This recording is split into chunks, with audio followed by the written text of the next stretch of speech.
Question numéro 18. Quel est l'ensemble solution de racine de x plus 13 est égal à x plus 1?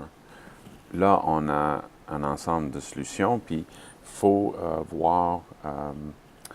faut comprendre deux choses. Qu'est-ce qu'on va dire par solution et comment est-ce qu'on peut attaquer à ça? On peut s'attaquer à ça. Bien, la première chose, c'est quoi la solution? C'est on va traiter ça comme un système d'équations. Donc, il y a deux équations. Il y a l'équation ici, racine de x plus 13, et une équation ici, sans le point d'interrogation, x plus y est égal à x plus 1. Et c'est ces affaires-là qu'on va mettre dans Desmos. OK? On va commencer à faire ça ici. Alors, y est égal à racine de x plus 13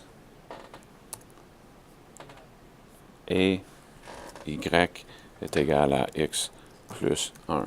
Bon, on s'attend bien sûr à ce que ça fasse un truc comme ça. C'est bien correct.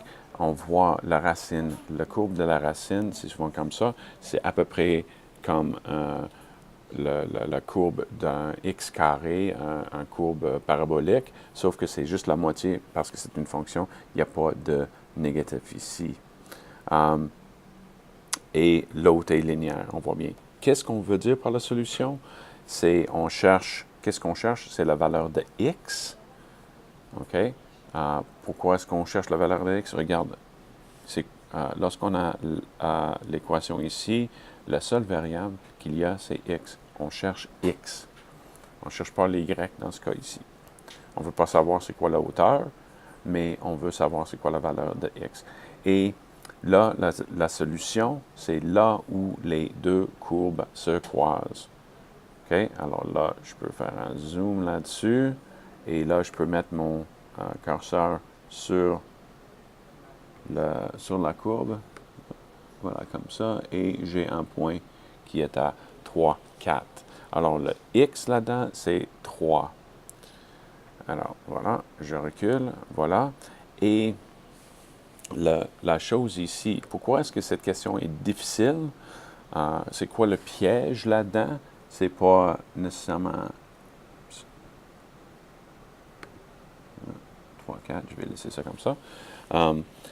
C'est pas nécessairement que c'est difficile, c'est que normalement, une courbe normale, lorsqu'on fait les maths là-dessus, la courbe ferrée, normalement, si ce n'était pas une fonction, qui reviendrait ici, je vais faire, voici ce que je ferai.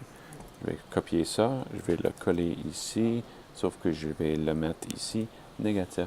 Il va faire une courbe comme ça, qui va donner une autre solution ici, qui va être à moins 4, moins 3. Alors, on a 3 et on a moins 4 comme solution possible. À moins 4 et 3, ça c'est C. Mais la chose, c'est que c'est une solution étrangère. Cette partie de la courbe n'existe pas dans notre solution. C'est pour ça que c'est ça le piège. Alors, l'ensemble solution, c'est 3, la valeur de x. Donc, la réponse, c'est A. Et avec les fonctions racines, comme on a ici,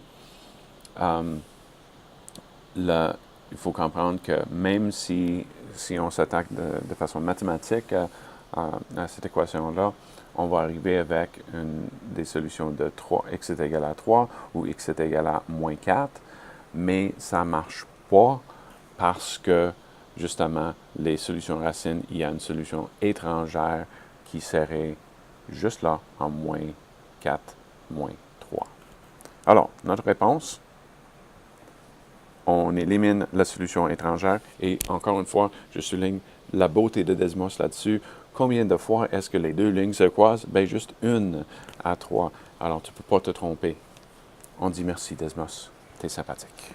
Et la solution, bien sûr, c'est la réponse, c'est question A. 2 points de plus, on s'en va.